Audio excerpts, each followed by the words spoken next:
जैसे कि आज का टॉपिक है विशुद्धि चक्र या थ्रोट चक्र जिसको हम बोलते हैं। और जैसे कि आप देख रहे हैं इसका रंग जो है विप की ओर जब हम बोलते हैं तो इंडिगो या आई जो है इसका कलर जो है वो आता है आपका ब्लू कलर ना। थ्रोट चक्र का कलर जो है वो ब्लू है।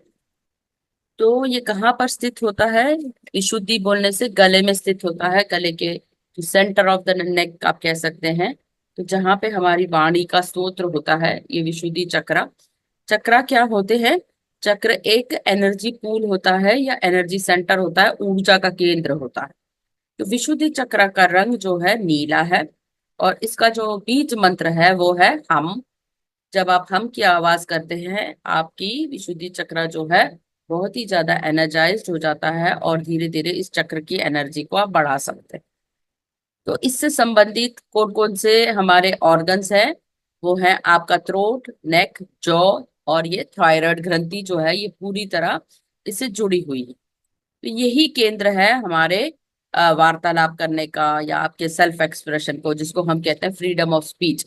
यानी कि हमारे पास जो वार्तालाप या वर्तनी या वाक क्षेत्र का जो हमें अधिकार मिला है वो इसी ग्रंथि से यहाँ से जुड़ा होता है। यहीं से आप अपने आप की एक आइडेंटिटी को मेंटेन कर पाते हैं।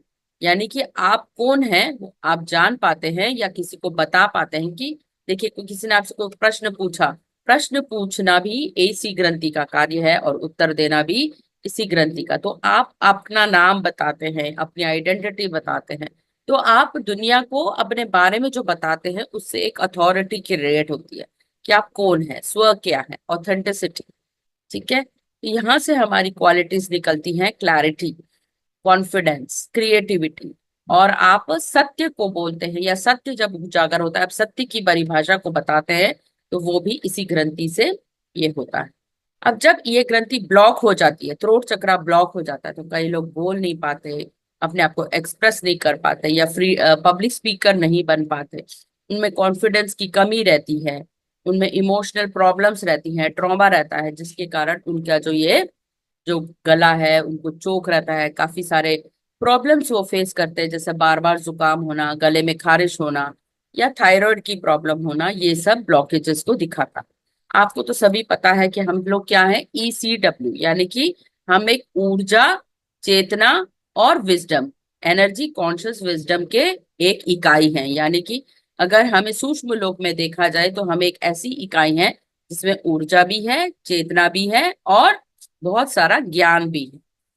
तो अगर हमें इस चक्र को हील करना है तो हमें कौन कौन सी प्रणालियां अपनानी पड़ेंगी ये हम आगे देखेंगे। तो आइए जानते हैं हम किस तरह इसको और भी स्ट्रॉन्ग कर सकते हैं या हील कर सकते हैं इस ग्रंथि को। तो विशुद्धि चक्र के लिए कुछ क्रिस्टल्स बताए गए हैं। वो नीले रंग के क्रिस्टल हो सकते हैं, टर्कॉइज ब्लू, इस तरह के क्रिस्टल्स भी आप अपने मेडिटेशन के टाइम पे रख सकते हैं अगर आपको इस थ्रोट रिलेटेड प्रॉब्लम्स है। दूसरा, आप इस रंग के कपड़े पहन सकते हैं, है ना, नीला कपड़ा। तो नीला रंग जैसे लाइट ब्लू है, डार्क ब्लू है, इस तरह के कपड़े आप पहन सकते हैं। ये भी विशुद्धि चक्र को एनहांस करता है। और जैसे कि ये गला है तो गले के लिए जो आपके लिए सूदिंग ड्रिंक्स होते हैं, यानी कि गरम गरम सूप पीना, चाय जैसा काढ़ा पीना, जैसे यानी अदरक की चाय जिसमें आप चाय पत्ती ना डालकर किसी तरह का एक काढ़ा बनाए, चाहे वो इलायची डाल के बनाए या अदरक डाल के बनाए, यानी जिनको हम हर्ब्स कहते हैं। तो इस तरह की आप चाय पी सकते हैं या कुछ भी गर्म जो है वो लिक्विड्स पी सकते हैं, जिससे कि ये चक्र जो है आपको सूदिंग लगेगा। जैसे कई लोग आपने देखा होगा उनको आदत होती है हल्दी वाला दूध पीने की, इससे भी ये चक्र जो है स्ट्रांग हो जाता है, यानी कि वो गर्म होता है।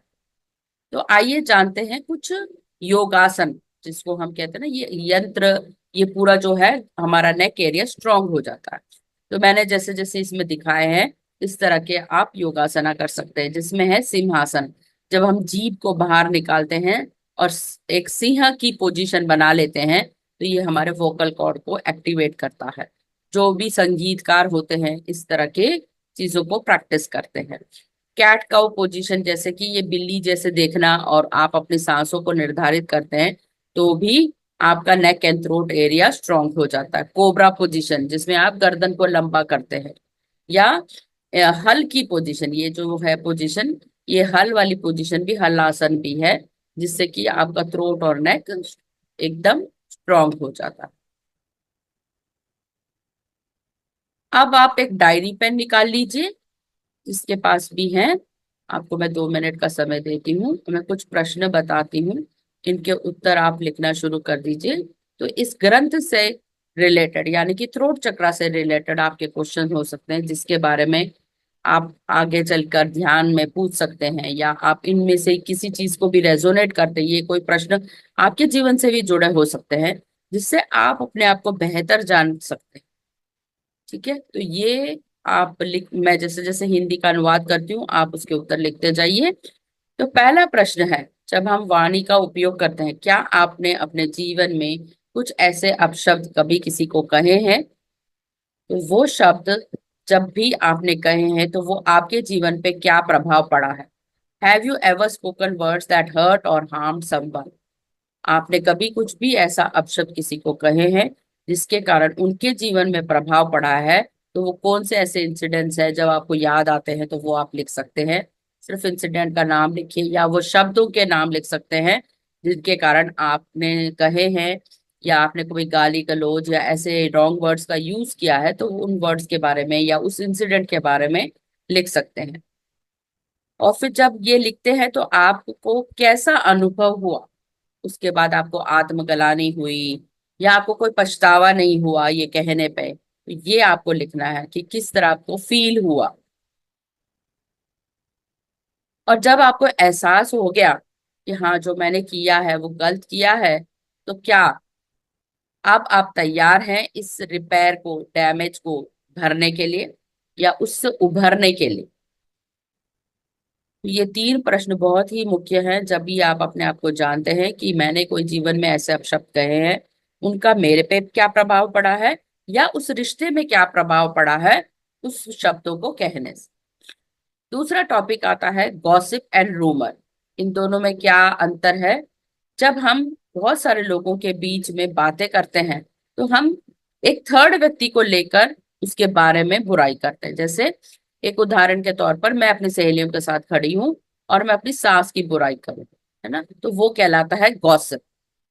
और रूमर का मतलब यह है, मैंने कोई व्हाट्सएप में कोई न्यूज सुनी, व्हाट्सएप में कोई मैसेज आया और मैंने उसको फैला दिया बिना ये जांचे कि वो खबर जो है वाकई में सत्य है या नहीं। तो जब भी हम ऐसी चीजें करते हैं, यार तूने सुना क्या, मुझे व्हाट्सएप में मैसेज मिला, जब हम इस तरह की खबरों को फैलाते हैं इसे कहते हैं रूमर्स। तो आपने कभी अपने जीवन में किसी का भी के लिए बुरी भावना से उनको व्यक्त किया है या बुरे शब्द कहे हैं? तो have you ever spread gossip और रूमर, और उसका क्या प्रभाव पड़ा है समाज पर, ये आपको लिखना। और जब आप ये ऐसे कार्य करते हैं तब आपको कैसे फील होता है? क्या आपको अपने बारे में आत्मग्लानि होती है कि नहीं मुझे ऐसे नहीं करना चाहिए, मैंने गलत खबर फैलाई, या मुझे मेरे सास के बारे में ऐसी बुराई नहीं करनी चाहिए थी, या ऐसा कुछ भी होता हो तो आपको वो जरूर लिखनी है। तो आगे चलकर हम जानेंगे कि इस तरह के चीजों को हम कैसे रोक सकते हैं, या इसका क्योर क्या है, निदान क्या है, हम इन चीजों से कैसे बाहर आ सकते हैं। अब तीसरी चीज आती है क्रिटिसिज्म एंड जजमेंट। जब हम स्वधर्म पे काम करते हैं तो हमारे भीतर की एक आवाज होती है जिसको हम कहते हैं इनर क्रिटिक, जो हमें कहता है कि नहीं तू कर नहीं सकता, तू वहां जा नहीं सकता, तेरे से ये हो नहीं सकता, ऐसा संभव नहीं है। तो क्या आपने भी कभी किसी पे ऐसा कमेंट मारा है कि यार तू बुद्धू है, तू कुछ कर नहीं सकता, तेरा तो स्वभाव ही ऐसा है? तो क्या हम अपने बच्चों को या अपने छोटों को कभी क्रिटिसाइज किए हैं, या उनके प्रति हमने कोई जजमेंट पास की है, या हमने खुद जब ध्यान किया है, ये अनुभव किया है, हमें खुद ये शब्द सुनाई देते हैं कि हमें हमारे माता पिता या जब हम जहाँ जिस भी माहौल में पले बड़े हमें ये शब्द सुनने को मिले थे, यार तू तो बुद्धू है, तू कुछ कर ही नहीं सकता, तेरे बस की बात नहीं है। तो इस तरह की क्रिटिसिज्म या जजमेंट क्या आपने अपने प्रति सुनी है? तो आपको कैसा अनुभव हुआ और आप किस तरह इन सब चीजों से बाहर आओगे? ठीक है, तो ये सब प्रश्न जो है आज हम इंट्रोस्पेक्ट करेंगे अपने ऊपर, और इन्हीं चीजों को लेकर हम अपने विशुद्धि चक्र के बारे में जानेंगे कि ये सब चीजें होने से हमारे जीवन में क्या प्रभाव पड़ता। तो जैसे कि आप देख रहे हैं, पहला है मौन, साइलेंस। तो कभी आपने मौन रखा है, जैसे कि अभी हम ध्यान में रखते हैं, तो क्या आपका मन भी मौन हो जाता है? तो जब आप मौन नहीं रख पाते, जैसे कई बार हम बोलते हैं तो बोलते ही चले जाते हैं, तो वो स्थिति कौन सी होती है? वो स्थिति कौन सी होती है जब हम मौन रहते हैं, या वो स्थिति कौन सी होती है जब हम बोलते ही जाते हैं? अगला प्रश्न है, कभी कभी क्या होता है गृहस्थी में, हम जानबूझ के चुप हो जाते हैं कि शांति बनी रहे, है ना, हम बोलते ही नहीं। तो ऐसे बारे में जब हम इनजस्टिस के आगे चुप रह जाते हैं कि हो तो गलत रहा है, फिर भी हम मौन रहे हैं, है ना, हमें बोलने का मौका नहीं मिला, या हम बोलना ही नहीं चाहते कि ताकि घर की शांति बढ़े रहे, क्यों बात को बढ़ाना? इन बातों के लिए भी आपको क्या लगता है कि वहां पर हमें बोलना चाहिए था? तब आपके पास वो हिम्मत ही नहीं होती बोलने के लिए। तो ऐसे कई बार हम उन्हीं संस्कारों से पले बड़े होते हैं जहां हमें बोलना चाहिए होता है, फिर भी हम चुप रह जाते हैं। जैसे हमारे पिताजी ने हमें डांट दिया, हम बोलते ही नहीं, क्यों? एक आदर से, एक लिहाज से, जबकि हमारे पास विचार बहुत होते हैं, हम उनको बता सकते हैं, पर हमें लगता है कि बड़ों का आदर करना चाहिए, इसलिए हम बोलते ही नहीं। तो कई बार हम जानबूझकर भी चुप रहते हैं। तो ऐसा क्या, कुछ ऐसी घटनाएं आपके जीवन में हुई हैं जिसके कारण आप बोल ही नहीं पाए, आपको व्यक्त करना चाहिए था अपने बात, और इसी कारण आपके और आपके पिताजी के बीच में या माता जी के बीच में कुछ अनबन बन गई, या दरार आ गई, या आपके भाइयों के बीच में या बहनों के बीच में ऐसी चीजों की दरार आ गई जब आप कुछ बोले ही नहीं, चुप रहने में ही आपने भलाई समझी? क्या कभी सत्य बोलने के लिए आप में हिम्मत जुटाई हो, या ना जुटा पाए हो? ऐसे कोई इंसिडेंट्स आपके जीवन में हुए हैं, कुछ घटनाएं हुए हैं जहां आपको सत्य बोलना चाहिए था, आप नहीं बोल पाए, या सत्य बोला हो और फिर बहुत ज्यादा प्रभाव पड़ा हो उसका, लोगों ने आपको अपोज किया हो? तो ये सब चीजें आती हैं, हम चुप रहे या हम ना चुप रहे हैं। अब आता है ये सेंटर वाले पिक्चर में।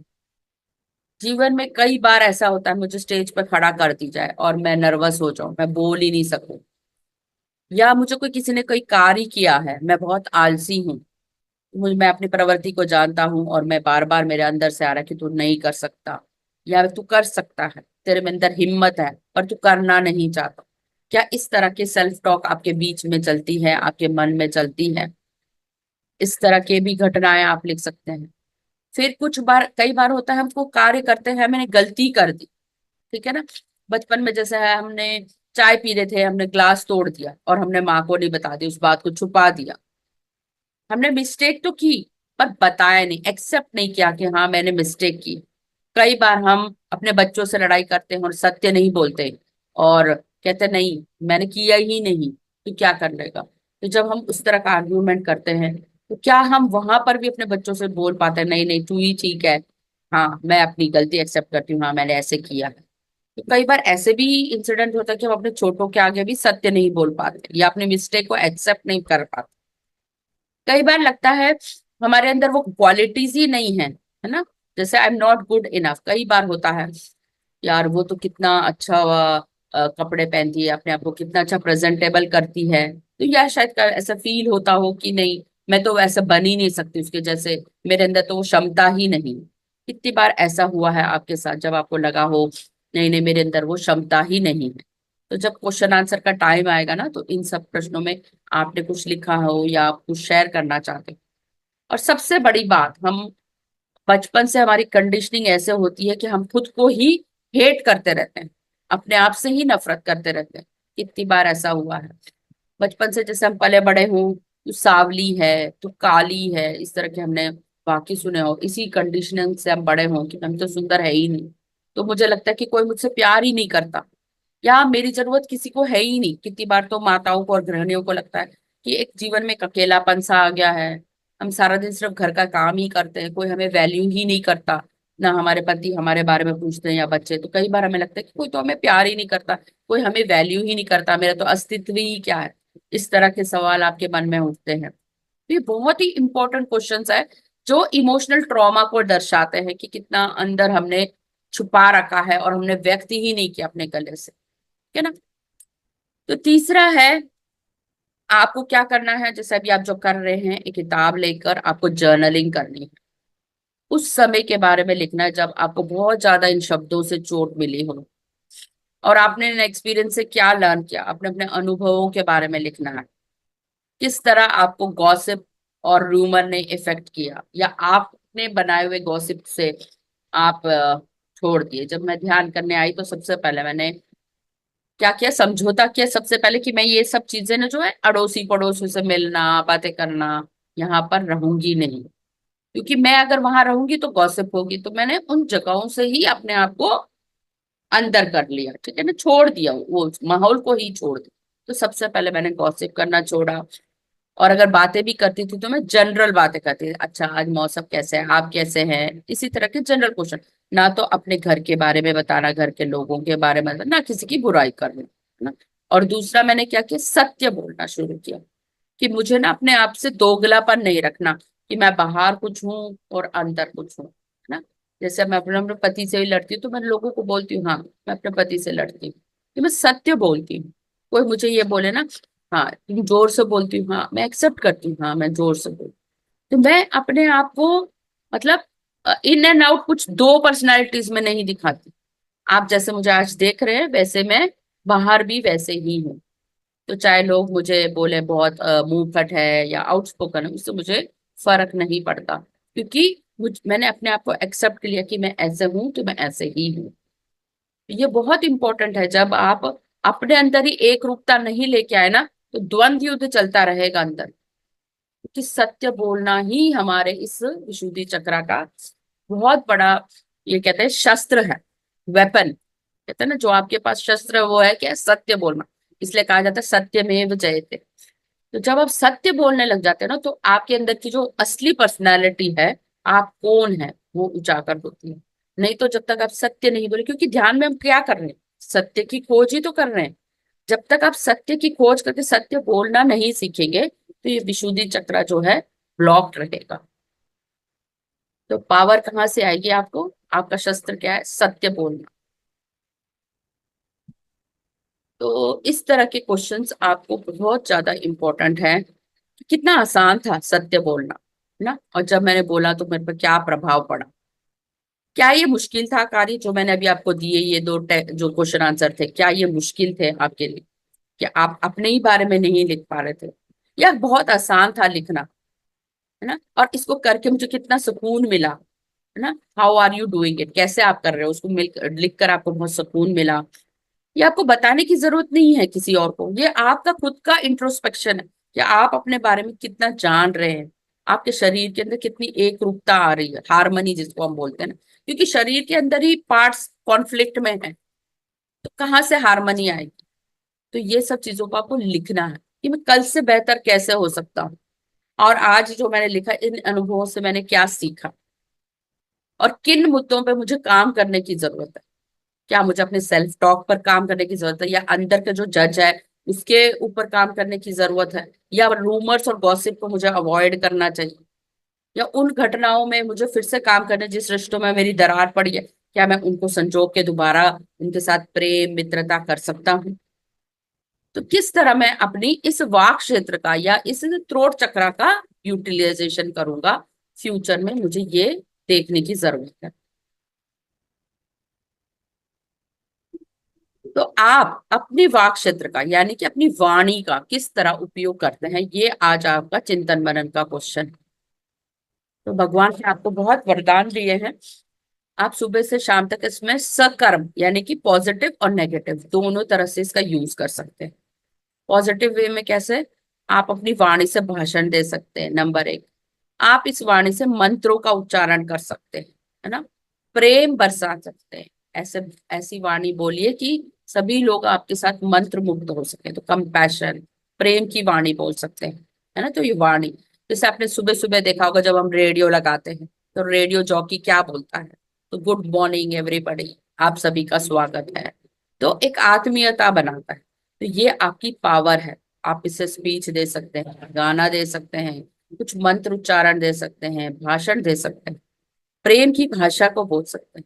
अब ये डिपेंड करता है आप किस तरह की भाषा बोलते हैं। दुनिया में पता नहीं कितनी लैंग्वेजेस है, आप अरबिक, फ्रांस, रशियन ये बोलते हैं, या हमारे भारत देश में पता नहीं कितनी 125 भाषाएं। तो कौन सी भाषा आप बोलते हैं जिससे कि लोगों पे उसका प्रभाव पड़ता है? आपने कही हुई वाक्यों पे क्या प्रभाव पड़ता है? अगर आप पिता हैं तो जो वाक्य बोलते हैं आपके बच्चों पर क्या प्रभाव पड़ता है, या बच्चे कुछ बोले तो आप पर क्या प्रभाव पड़ता है उन शब्दों का। तो ये बहुत इंपॉर्टेंट है कि आपके कही हुई बातों का प्रभाव क्या पड़ता है, किस तरह के शब्दों का आप चुनाव करते हैं, और आप अपनी वाणी का क्या उपयोग कर रहे हैं। ये सबसे इंपॉर्टेंट क्वेश्चन आज आपको लिखने की जरूरत है कि आप इस वाणी का क्या उपयोग कर रहे हैं, कौन से शब्दों का चयन कर रहे हैं, कौन सी भाषा का चयन कर रहे हैं, और उससे आपकी कम्युनिटी या आसपास के लोगों पर क्या प्रभाव पड़ रहा है। अब आप इसका चाहे तो स्क्रीनशॉट ले लीजिए या इसको हिंदी में बाद में कन्वर्ट कर लीजिए। कुछ अफर्मेशंस है, अफर्मेशंस वो होते हैं जैसे हम कहते हैं ना मंत्र।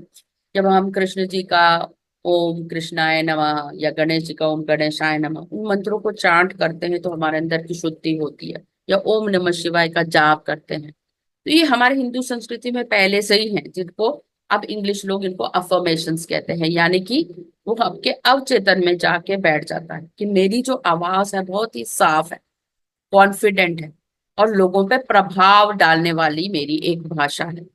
तो आप इस तरह के एफर्मेशंस को लिख कर आपके जहां आपकी नजर पड़ती हो वहां पर स्टिकी नोट्स के रूप में लगा सकते हैं, है ना।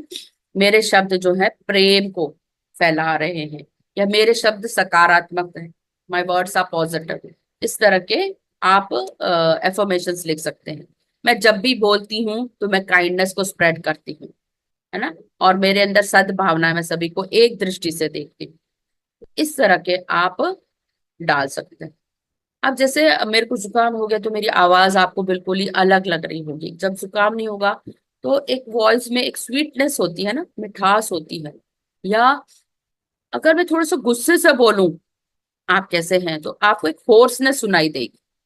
तो हम हमारे अंदर एक होती है टोनालिटी, यानी किस भाव से बोल रही हूं। अगर मैं गुस्से से बोलूं तो मेरा भाव ऊंचा हो जाएगा, और अगर मैं प्रेम से या नॉर्मल टोन में बोलूं ना तो उसमें एक कहते हैं ना नरमी, वार्म, यानी कि आप किसी के लिए प्रति आपके प्रति वो लगाव है। जब आप लगाव से बोलोगे ना तो आपकी वाणी का वो जो है ना टोन वो फर्क हो जाएगा। तो इसको हम बोलते हैं वार्म। तो आपकी वाणी में एक मधुरता, एक आत्मीयता वो होनी चाहिए, जिससे कि लोगों को ना बोलते ही लगे यस, ये कोई है जो हमारी कम्युनिटी में हमारे साथ मतलब मिल सकती है, या हमारे लिए ये बनी।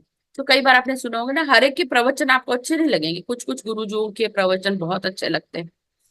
तो कई लोग जो जिनको सुनते हैं उनके प्रवचन उनको क्यों अच्छे लगते हैं, क्योंकि उनकी आवाज में उनको एक प्यार भरा या खनक या वो आवाज के साथ जुड़ाव महसूस करते हैं। जैसे आपकी माँ की आवाज है या नानी की आवाज, आप घंटों फोन पे लगे रहते हैं, तो वो एक आत्मीयता या वार्मथ को आप महसूस करते हैं। तो ये जो वार्म वॉइस है ना, ये क्या बिल्ड करती है आपस में, एक रिश्तों में प्यार, समझौता, ट्रस्ट, जिसको हम कहते हैं ना आपसी लगाव, जिसको कहते हैं इंटीमेसी। आपने किसी पति पत्नी को देखा है या जोड़े को देखा जो आपसे बहुत प्यार करते हैं आपस में, तो उनको कभी बोलने की भी जरूरत नहीं पड़ती। देखा होगा आपने, वो इशारों इशारों में भी समझ जाते हैं अपनी बात को। तो ये कहते हैं साइलेंट कम्युनिकेशन, है ना। जो जब दो दिल प्यार से बोलते हैं, या दो हस्बैंड वाइफ बात करते हैं काफी सारी उम्र निकलने के बाद, तब उनको बोलने की भी जरूरत नहीं होती। तो एक दूसरे की मतलब दर्द को समझ पाते हैं। तो ये क्यों होता है, क्योंकि उनके बीच में वार्मथ होती है, ट्रस्ट होता है, इंटीमेसी होती है। तो हमारी आवाज एक तरह से क्या है, एक औजार है, पावरफुल टूल है। तो आपकी ये पर्सनैलिटी को रिफ्लेक्ट करता है और आपके स्व आइडेंटिटी को भी रिफ्लेक्ट करता है। तो इस वाणी से आप किसी को दुख भी दे सकते हैं और इस वाणी से सुख भी दे सकते हैं।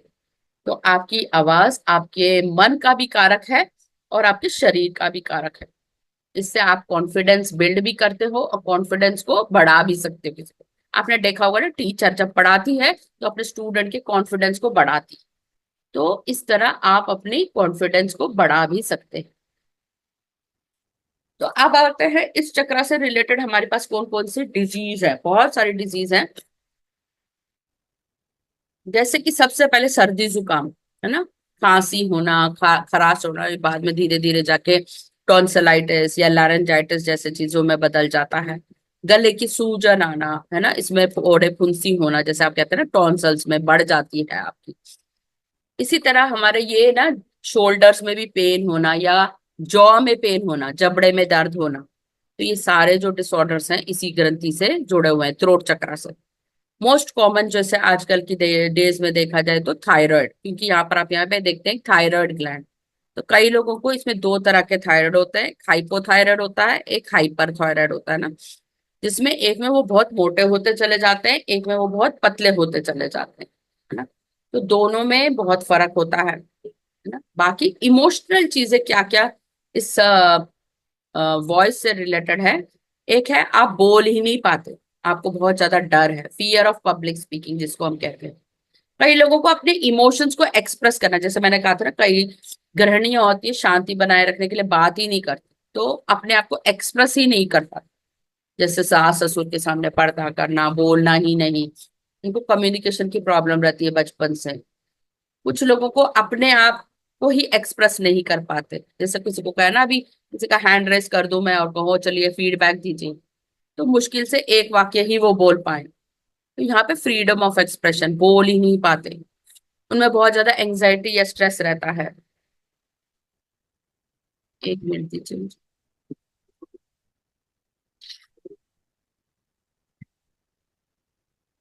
हाँ, तो नेक्स्ट आता है डिप्रेशन, आवाज का खो जाना ना, वो डिप्रेशन में चला जाता है बंदा, तो वो बोलता ही नहीं, चुप रह जाता है, उसमें लो कॉन्फिडेंस आ जाता है ना, और उसको लगता है कोई तो मुझे सुनता ही नहीं मेरी बात का। तो एक होता है ना, जब तक आप अपनी बात को व्यक्त ही ना करो, एक फ्रेंड ना हो आपके जीवन में, तो बहुत बड़ा आपके अंदर एक अकेलापन, एक सूनापन आ जाता है। तो ऐसा लगता है मेरे को तो कोई सुनता ही नहीं, मेरी तो कोई बात मानता ही नहीं, तो ये एक फियर भी आ जाता है इसमें। तो इन सब के सॉल्यूशंस पे चलते हैं। इन सभी प्रॉब्लम्स का एक ही सॉल्यूशन है, आप मेडिटेशन करें, ध्यान करें। दूसरा, जब आपको थायराइड जैसी बीमारी हो तो हमारे डॉक्टर जी के सर भी स्पिरिचुअल टैबलेट में कहते हैं आपके पास दो ही उपाय हैं। जो लोग कभी भी अपने आप को एक्सप्रेस नहीं कर पाते ना, उनको बोलने की प्रैक्टिस करनी चाहिए, वहां पर कुछ ना कुछ फ्रीडम ऑफ स्पीच यानी कि छोटा सा भाषण, फीडबैक देने की कोशिश करनी चाहिए। या कुछ नहीं तो वो एक वाद्य यंत्र को लर्न कर सकते हैं, म्यूजिक को लर्न कर सकते हैं, और वहां पर अपना फ्रीडम ऑफ एक्सप्रेशन जो है, उनका थायराइड ग्लैंड ठीक हो जाएगा। यदि वो म्यूजिक को सीखें या भजन गाएं या इस तरह की चीजें गाएं। और जो लोग बहुत ही ज्यादा बोलते हैं, जिनका थायराइड बढ़ा हुआ उस ग्रंथ में, तो वहां पे उनको मौन रहने की जरूरत है, साइलेंस। तो यही दो अपोजिट चीजें आपको करनी है। अगर आपका थायराइड उस तरह का है जो बहुत बढ़ा हुआ है, तो वहां पे आपको मौन रखने की जरूरत है। अगर आपका दूसरा वाला थायराइड है, तो जहां आप एक्सप्रेस ही नहीं कर पाते, बहुत ही चुप रहते हैं, वहां पर आपको कोई वाद्य यंत्र या सिंगिंग या म्यूजिक सीखने की जरूरत है। ठीक है। तो ये सारे इसके कुछ सिम्टम्स हैं, आपके गले में या शोल्डर में जकड़न रहना, बहुत स्टिफ हो जाना आपका जॉ जो है, थायराइड जैसी प्रॉब्लम, और आपको हमेशा डर लगा रहता है बोलने के लिए, और आप हमेशा यहाँ पर एक ना चोकिंग महसूस करते हैं कि आपका ये ना गला या थ्रोट चक्रा चोक रहा है। आशा करती हूँ आपको ये प्रेजेंटेशन अच्छी लग रही होगी और आपको कुछ ना कुछ ज्ञान मिल रहा है। अब हम हमारी भारतीय संस्कृति पे जाते हैं। कुछ कबीर के दोहे हैं, ये वॉइस से रिलेटेड है ना, जैसे ऐसी वाणी बोलिए मन का आपा खोए, औरन को शीतल करे आपू शीतल होए। तो वाणी पर बहुत कुछ सुंदर कबीर ने बोले हैं, कुछ दोहे हैं। बुरा जो देखन मैं चला, बुरा ना मिला कोई, जो दिल खोजा आपने मुझसे बुरा ना कोई। मलमल धोए शरीर को, धोए न मन का मैल, नहाए गंगा गोमती रहे बैल के बैल। तो हम बहुत कुछ ऐसा करते हैं। तो ये कबीर जी ने बहुत कुछ उन्होंने बताया है कि वाणी मतलब सिर्फ जो हम बोल रहे वो वाणी नहीं, अंदर की भी एक वाणी होती है, जिसको हम इनर सेल्फ का वॉइस कहते हैं ना, जिसे हम कहते हैं इनर क्रिटिक।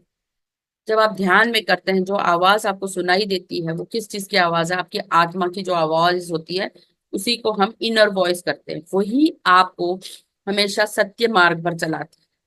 कभी भी आप चोरी करने जाएं घर में ही, तो वो आपकी आवाज कहती है नहीं तू गलत कर रहा है, जो आपको धर्म के रास्ते पे चलाती है, वो वाली आवाज को यहाँ पर कभी उजागर करने को कहते हैं। क्योंकि यही आवाज आपको परमात्मा से जोड़ती है, जिसको डिवाइन कनेक्शन भी बोला। तो वाणी वो कारक है, जब आप ध्यान करते हैं वो आवाज से आप बात कर पाते हैं भगवान से, उस दिव्यता से बात कर पाते हैं। तो उस आवाज को हमें उजागर करने की जरूरत है। जो आज आपने लिखा, वो ध्यान के अनुभवों को अनुभव करना, उनसे आपने क्या सीखा, जो अंदर का जो आता है ना आवाज, वही आपका इंट्रोस्पेक्शन की आवाज है। तो इस तरह हम अपने आप को स्वधर्म पर काम कर सकते हैं, हम अपने आप को इम्प्रूव कर सकते हैं। तो कबीर जैसे संत ने ध्यान करना सिखाया और बहुत सारे प्रवचन से लोगों के जीवन में बहुत सारा बदलाव लाए। तो पावर ऑफ वॉइस को हम किस तरह कल्टीवेट कर सकते हैं? देखिए, इस व्यक्ति को देखिए, इस व्यक्ति को देखते ही आपको क्या लगता है? हम इस व्यक्ति के भाव को देखते ही बता सकते हैं कि ये बहुत गुस्से में है, या अब ये कुछ गाली गलौज करने वाला। और जब हम ये तस्वीर को देखते हैं, इन दोनों प्रेमी जोड़ियों को देखते हैं, क्या ये दोनों आपस में बोल रहे हैं? नहीं, वो इस मोमेंट को एंजॉय कर रहे हैं। यहाँ पर वाणी का कोई भी उपयोग नहीं है। यहाँ दिल से दिल मिल रहे हैं, एक दूसरे को हम जो बोल रहे हैं हमारे इनर वॉइस से ही बोल रहे हैं। तो यहाँ पर शब्दों का कम्युनिकेशन क्या है? हार्ट टू हार्ट हो रहा है। और यहाँ पर क्या है? सारी दिल की भड़ास जो है मुंह तक आ गई है, और आप नकारात्मक भाव में आ गए हैं और आप बोल रहे हैं, है ना? एक बार कहते हैं ना, तीर कमान से निकल जाए तो वापस नहीं आता। जब हम वर्ड बोलते हैं WORD, और एस को अगर आप आगे लगा दे तो वो क्या बन जाता है? स्वॉर्ड। यानी वही शब्द हमारे लिए तलवार बन जाता है ना? तो इसलिए हमेशा एक मुहावरा आपने सुना होगा, pen is mightier than the sword. जो आपकी लेखनी है वो तलवार से भी भारी है, क्योंकि शब्दों से आप पूरी दुनिया को बदल सकते हैं। तो ये आप देख रहे हैं किस तरह एक हार्ट बनाया है। जब आप अच्छे शब्द बोलते हैं, अच्छे लोगों के साथ जुड़ जाते हैं, तो आप लोगों के दिलों में घर कर जाते हैं, तो एक दिल बन जाता है। और सबसे अच्छा वॉइस के लिए, आपके लिए फेशियल मसल्स की एक्सरसाइज करने के लिए भी वो है स्माइल। जब आप हंसते हैं ना, एक हंसी भी एक ऐसा पावरफुल टूल है जो कम्युनिकेट करता है। जब आप नमस्ते बोलते हैं या हंसते हैं, तो क्या वो आत्मीयता को रिफ्लेक्ट नहीं करता? जब सुबह सुबह और कैसे हैं, हाँ, तो आप सिर्फ स्माइल करते हैं, तो वो स्माइल भी एक पॉजिटिव संकेत है कि हाँ, ये व्यक्ति मेरे को जानता है, या मैं मतलब वो मेरी तरफ रिएक्ट कर रहा है। तो यहाँ पर स्माइल, है ना? और वर्ड्स, तो आपको बहुत जेंटल टोन में आप दिल से जब बोलते हैं तो लोगों के साथ आप जुड़ते हैं। तो आप रिलैक्सेशन एक्सरसाइज कर सकते हैं, या स्माइल हमेशा प्रैक्टिस कर सकते हैं। और आप कुछ भी ना बोले, सिर्फ दूसरों को मौका दे सुनने का, मतलब आप सुन रहे हो उसकी बातों को, तो भी आप उस व्यक्ति को इंपॉर्टेंस दे रहे हैं। हाँ, आप पहले कहिए, जब उसकी बात खत्म हो जाए तब आप बोलने लग जाते हैं ना, तो उस व्यक्ति को भी अच्छा लगेगा और आपको भी अच्छा लगेगा कि आपने उसकी बात को तवज्जो दी, है ना? आपने उसको इम्पोर्टेंस दिया।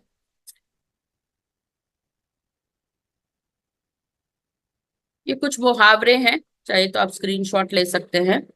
जब बचपन में हम ना बोलते थे, Betty bought some butter, the butter was bitter, to make the Betty bitter butter better, Betty bought some more butter. तो इस तरह के हम टंग ट्विस्टर्स बोलते थे, जिससे कि हमारी जबान जो अच्छी हो सके। Red lorry, blue lorry, red lorry, blue lorry. तो इस तरह वाणी में मधुरता होना, वाणी का खोना, ये सब कुछ मुहावरे हैं, है ना? जुबान खुलना, जुबान बंद करना, आवाज बुलंद करना, वाणी में शक्ति होना। तो ये मुहावरे भी क्या है? हम बचपन से सीखते आए हैं, और ये वाणी से रिलेटेड मुहावरे हैं कि वाणी में मिठास होना, जब आप कुछ बोले उसमें बहुत लोगों को प्रभाव पड़ रहा है ना? आवाज में धार होना, यानी कि बहुत प्रभावशाली।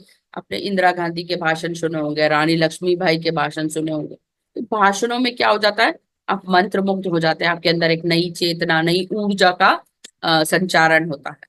किस तरह एक वाणी जो है, किस तरह आपके व्यक्तित्व को उभारती भी है, और किस तरह वो पूरे कम्युनिटी पे प्रभाव ये करता है, उसका असर। तो ये है। तो आप इस तरह अपनी वाणी को, जैसे आपने देखा होगा, सबसे बेन आज हम इस भारतीय संस्कृति में किसको ज्यादा सबसे ज्यादा नमन करते हैं? भगवत गीता को। तो अगर वाणी ही नहीं होती तो भगवत गीता भी नहीं होती। तो कृष्ण ने अर्जुन का जो संवाद है वो किससे हुआ? वाणी से हुआ।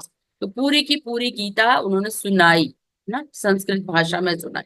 तो ये एक सबसे बड़ा हमें ग्रंथ जो है भगवत गीता का, हमारी भारतीय संस्कृति में आज भी पूजा जाता है, और एक ज्ञान का भंडार है। कहते हैं जीवन में आप कभी खो जाओ, है ना, आप बहुत के डिफिकल्ट टाइम्स में, आप भगवत गीता को लीजिए, एक इंटेंशन डालिए, मन में एक प्रश्न डालिए और खोलिए। जो भी अध्याय आपके सामने निकला हो या जो श्लोक निकला हो वो ही आपके प्रश्न का उत्तर होता है।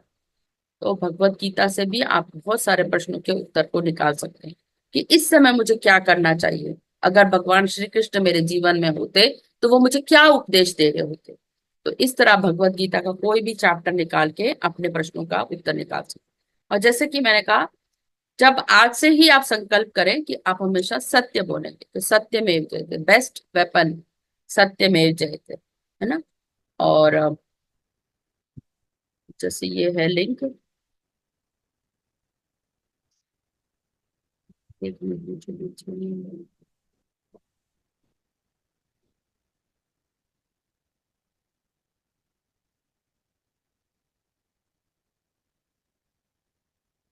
नहीं हो रहा, कोई नहीं। मैं भजन आपको 2 मिनट भजन सुनाना जा रही थी तो वो नहीं हो रहा, कोई बात।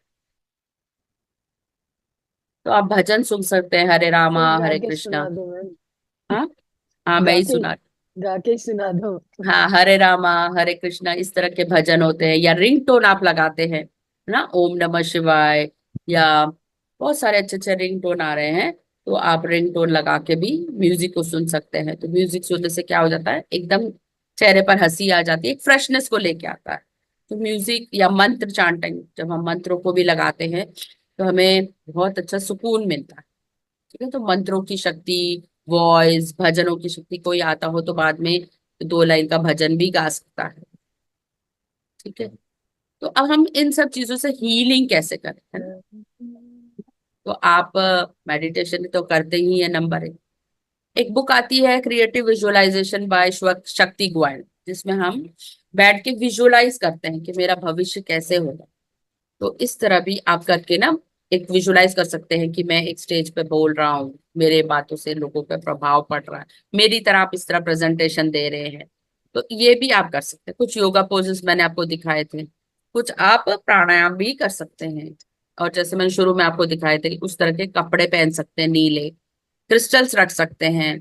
कुछ सुगंध जैसे थेरेपी होती है ना, सुगंधित अरोमा थेरेपी जिसको हम बोलते हैं, इसमें हम नीलगिरी का तेल है, यूकेलिप्टस और पेपरमेंट ऑयल, इस तरह के सुगंधी को भी हम इनहेल कर सकते हैं। तो हमारी ये थ्रोट चक्रा एनहांस होता है। और सबसे अच्छा मैंने आज आपको जो एक्सरसाइज करवाई, लिखने की, जर्नलिंग, कुछ पब्लिक स्पीकिंग और वोकल एक्सरसाइजेस।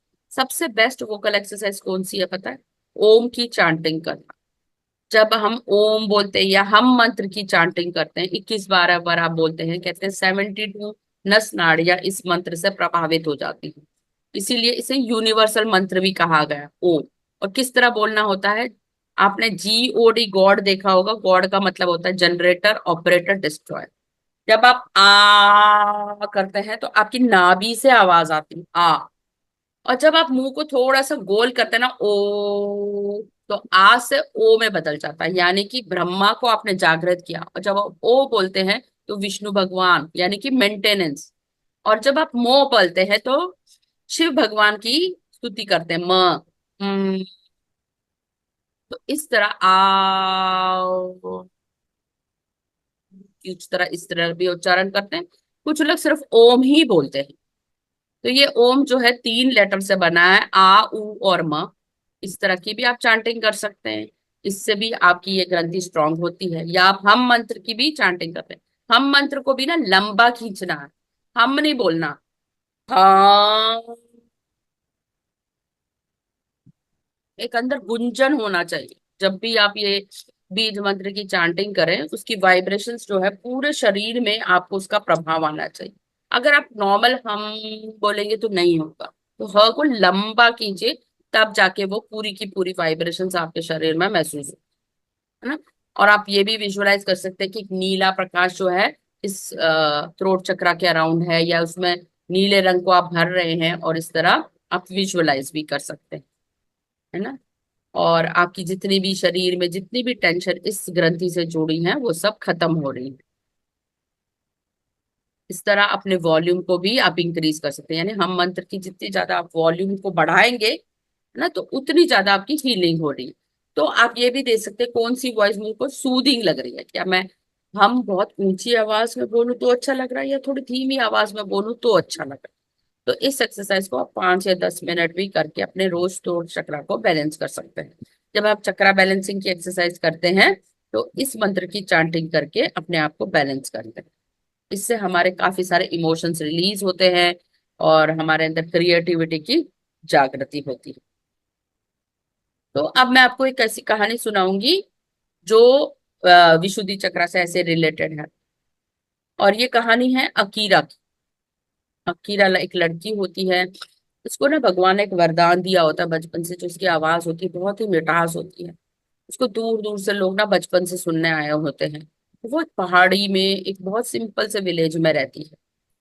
तो जब उसकी वाणी से लोग इतने प्रभावित होते हैं, जब भी वो गाना गाती है लोग उसको सुनने आते हैं दूर दूर से। इतनी मधुर आवाज, उसको ऐसा लग रहा है कि कोयल बोल रही है। तो एक बार एक गांव में, उनके गांव में ना सूखा पड़ जाता है। तो सब लोग अकीरा से आके कहते हैं, अकीरा कुछ करो ना, हमारे गांव में सूखा पड़ा है। अकीरा कहती है मैं कुछ करती हूँ। वो ध्यान करती है और उसके बाद वो गाना गाती है और इंद्रदेव से अपनी अरज लगाती है कि भगवान हमारे इस गांव को सूखे से बचाओ।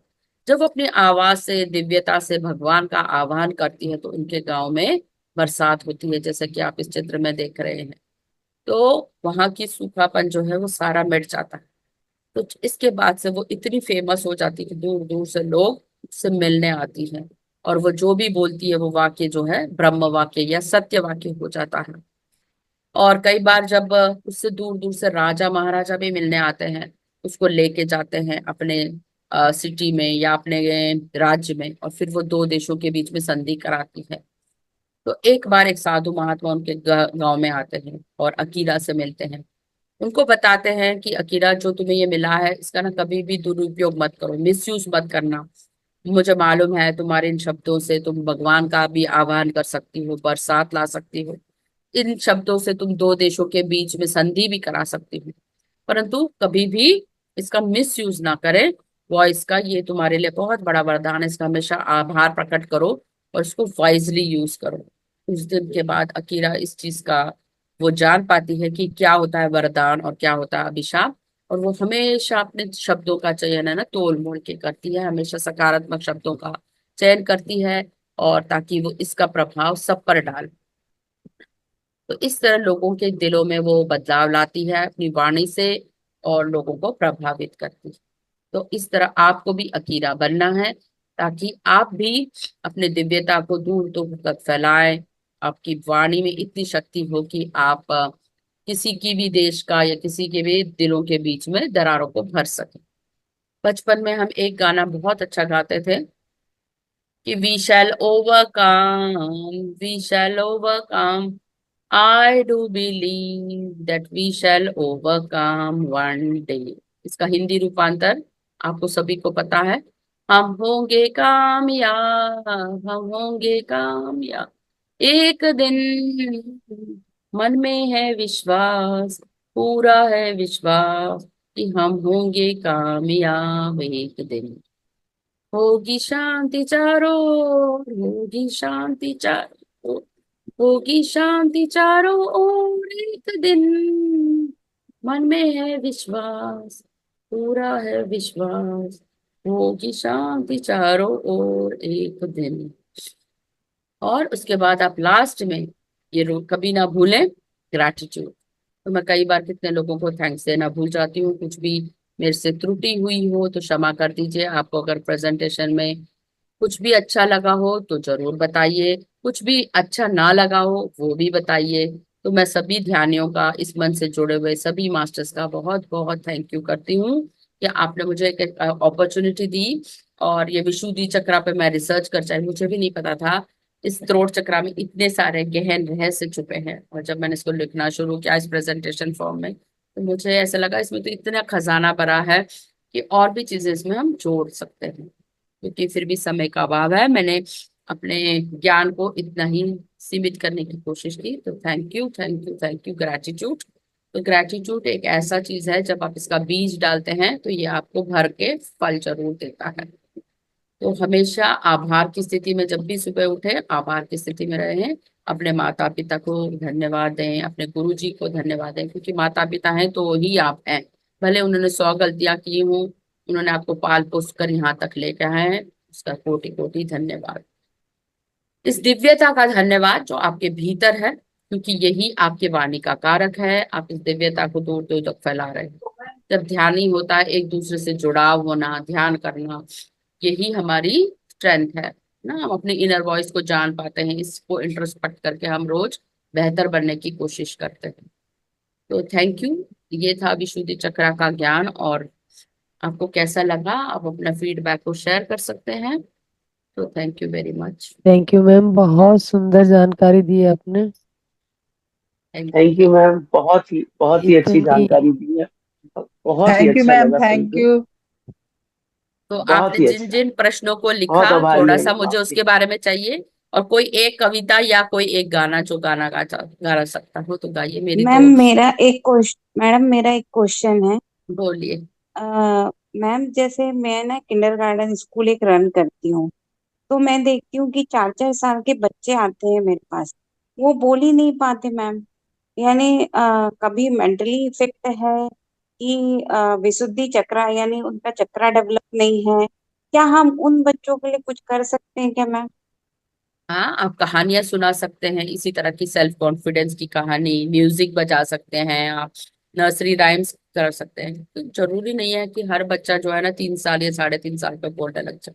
कुछ लेट कमर्स होते हैं, तो उनका टाइम दीजिए। 7 साल तक अच्छा। आपका सबकॉन्शियस माइंड डेवलप करने है। तो उन बच्चों हम्म। को जितना ज्यादा आप पॉजिटिव स्टोरीज, रामायण महाभारत की कहानियां, जो जातका टेल्स आती हैं, पंचतंत्र की कहानियां होती हैं, या कुछ जो म्यूजिक होता है, म्यूजिक कैन डू वंडर्स। हम्म। तो आप म्यूजिक ओके। पे डांस करा सकते हैं उनको।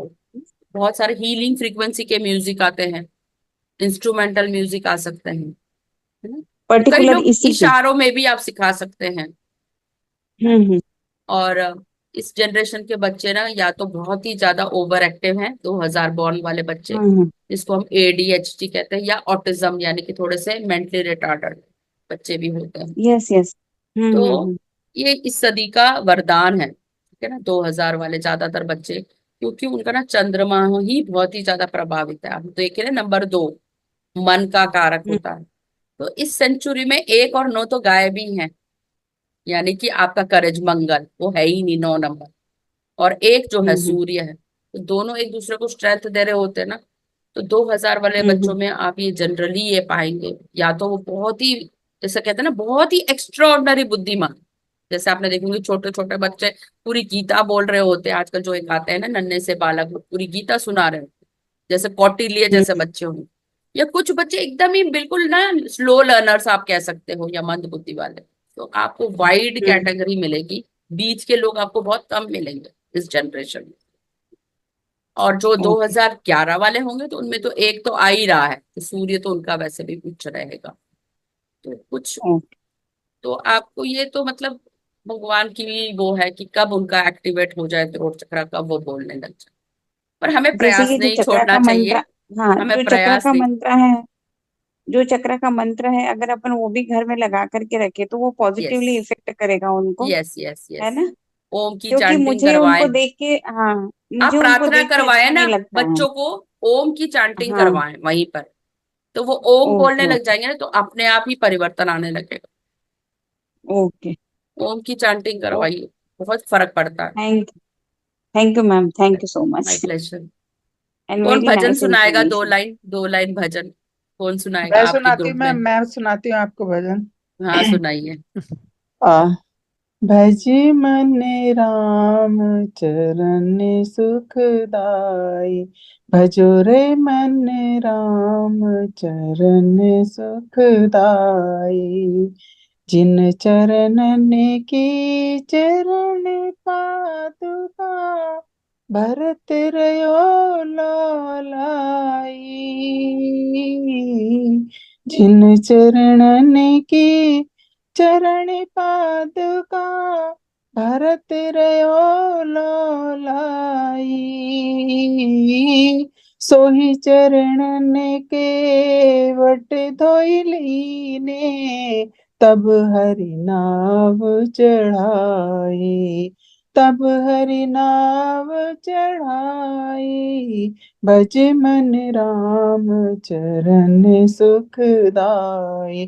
भजो रे मन राम चरण सुखदाई, भज मन राम चरण सुखदाई। भी सुंदर, रोम रोम खिल गया, बहुत अच्छा जी भजन। मैम। ऐसे और प्रैक्टिस करते कोई रहिए और रोज, सुनाना चाहेगा? वाणी में आपके बहुत ही वो है, यस मधुरता। मैम, आप सुनाइए। मैं हेमलता, सुनाऊं और? नहीं। हेमलता जी।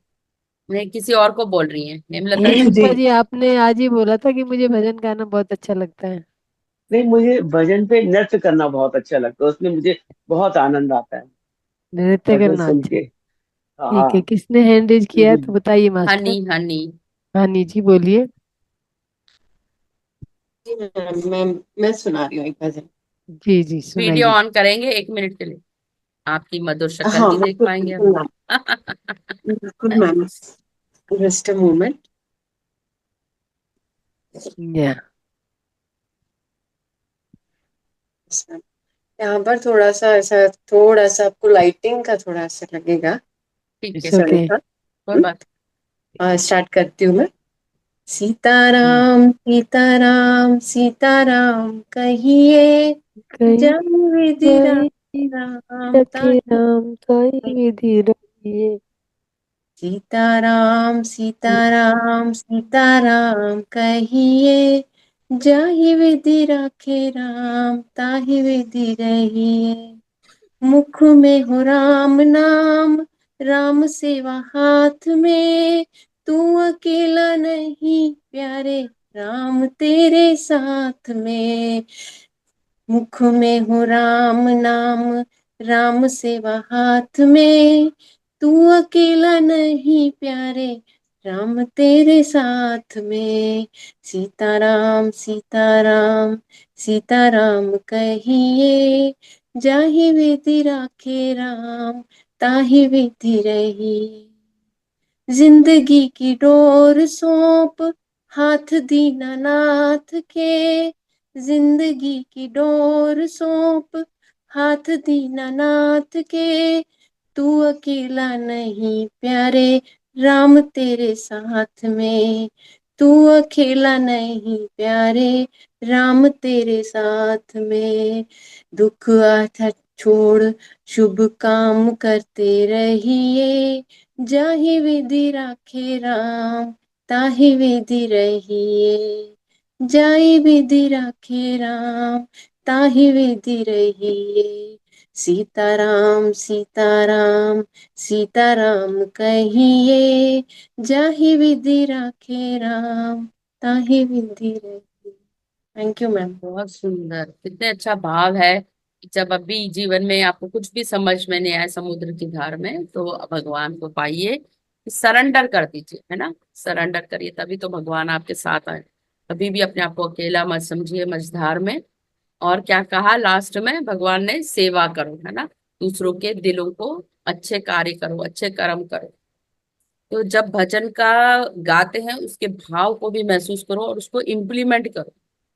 ये बहुत इंपॉर्टेंट है। भारतीय संस्कृति में इतने अच्छे अच्छे भजन है, अगर हम उसका भाव समझ के इम्प्लीमेंट भी करें ना, तो आधा जीवन हमारा सुधर जाए। पर हम क्या करते हैं, गाना गाते हैं और छोड़ देते हैं, जो उसने कहा उसको इम्प्लीमेंट नहीं करते।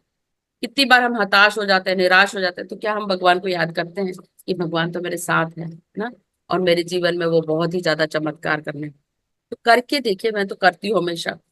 जब मैं बहुत हताश हो जाती हूँ, मेरे कार्य नहीं होते, कोई मेहमान आने वाला, तो मैं सारा भार भगवान पर छोड़ देती हूँ, तो इतनी जल्दी कार्य होने लग जाते हैं ना। तो करके देखना है इसको वाकई में कि भगवान आपके साथ है कि नहीं। तो आपके अंदर एकदम से वो पावर जागृत हो जाएगी, और आप सभी कार्य बहुत अच्छे से कर पाएंगे। तो आज किस किस ने प्रश्नों के उत्तर लिखे, और कुछ इंट्रोस्पेक्शन किया, कुछ बदलाव आया, शब्द लिखे, या कोई घटना याद आई, या आज से आप सोचेंगे कि उन रिश्तों में फिर से मिठास भरने के लिए जिनके वजह से आपकी दरार आई हो। ऐसा कुछ इंसिडेंट किसी को याद आया जो आपने जर्नलिंग में लिखा हो, या इंट्रोस्पेक्ट किया हो, शेयर करना चाहता हो, तो कर सकता है। सेल्फ रिफ्लेक्टर, किस तरह आप इस वाणी का उपयोग करेंगे, वो 3 क्वेश्चनों के आंसर लिखे। आप क्या करेंगे ऐसे संसार में जैसे लोगों का बदलाव आएगा?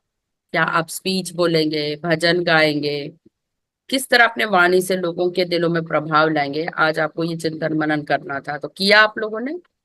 कोई एक है जो यस। शेयरिंग करना चाहता है? कुछ लिखा आपने या कुछ याद आया आपको? मैं कुछ बोलना चाहती हूँ। हाँ बोलिए। एक्चुअली मैं हमारे घर में मंदिर है और हम लोग भजन गाते हैं। जब हम बैठते हैं साथ में तो हम भजन भी गाते हैं। और मैं पहले मैं बोलने में बहुत इंट्रोवर्ट थी, मतलब मैं अपने फीलिंग्स को एक्सप्रेस नहीं कर पाती थी।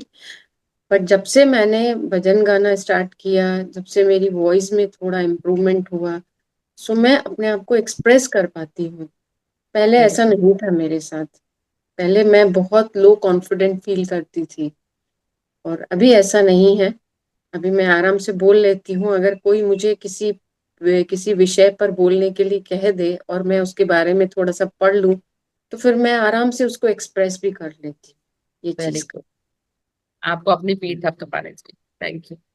का। अपने आप को अप्रिशिएट कीजिए। Very good.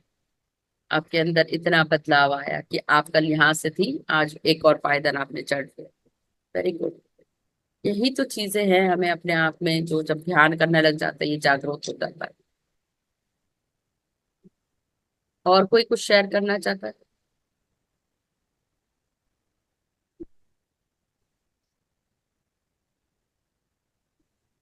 और कोई? कुछ भी किसी ने लिखा नहीं, कुछ शेयर करना हो तो? कल एक भी भी मैम प्रश्न का आने वाली उत्तर है, नहीं आज नहीं लिखा? लिखा तो कल तक याद याद करके लिख लीजिए। कल भी मैम का ही सेशन रहेगा, और जो आज नहीं लिख पाए हैं वो कल लिख के और याद करके आए। सबसे पहले मैम ने वही पूछना है, रिवीजन होमवर्क किया या नहीं किया। कल तो अवचेतन मन है। जी। चलिए एंड करें सेशन, कि कोई कुछ यस और मैम। बोलना चाहता है? मास्टर, कोई और किसी का क्वेश्चन है तो पूछिए, अदरवाइज फिर हम अपनी वाणी को यहीं विराम देते हैं। आभार प्रकट करेंगे। Yes master, thank you. Anjana ji, बहुत बहुत सुंदर जानकारी आपने दी, और बहुत ही मतलब दिल से धन्यवाद आपको। थैंक इतनी सुंदर अभी सातों चक्रों के बारे में डिटेलिंग हुई है, लेकिन जो आज आपने बताया उतनी डिटेलिंग अभी तक नहीं हुई। बहुत यू। ही अच्छा, डिफरेंट। गुड। हाँ थैंक मैंने यू। रिसर्च करके लिखा, मैं यही तो बोल रही हूँ। या थैंक यू मैम, बहुत बहुत रिसर्च किया सुंदर। मैंने। और क्या क्या ठीक है। हो सकता है वाणी से रिलेटेड, सब चीजों का मैंने जी, समागम करने की मतलब बहुत कोशिश की। डीपली भजन आपने मंत्र, बहुत कुछ है मतलब इसमें। बहुत डीपली आपने बताया। और हमारे यहाँ पे जो ध्यानी है, इनका क्वेश्चन भी था 2-3 दिन पहले कि विशुद्धि चक्कर रह गया, उसके बारे में नहीं बताया गया। मैंने कहा वो मैम आएंगी, विशुद्धि चक्कर के बारे में डिटेलिंग करेंगी, तो उसके बाद क्वेश्चन कीजिएगा। तो बहुत बहुत धन्यवाद आपका, जो आपने इतनी सुंदर जानकारी दी। तो मास्टर सभी को धन्यवाद हमारे साथ ध्यान ध्यान में बने रहने के लिए। और आज के लिए शुभ रात्रि सभी को।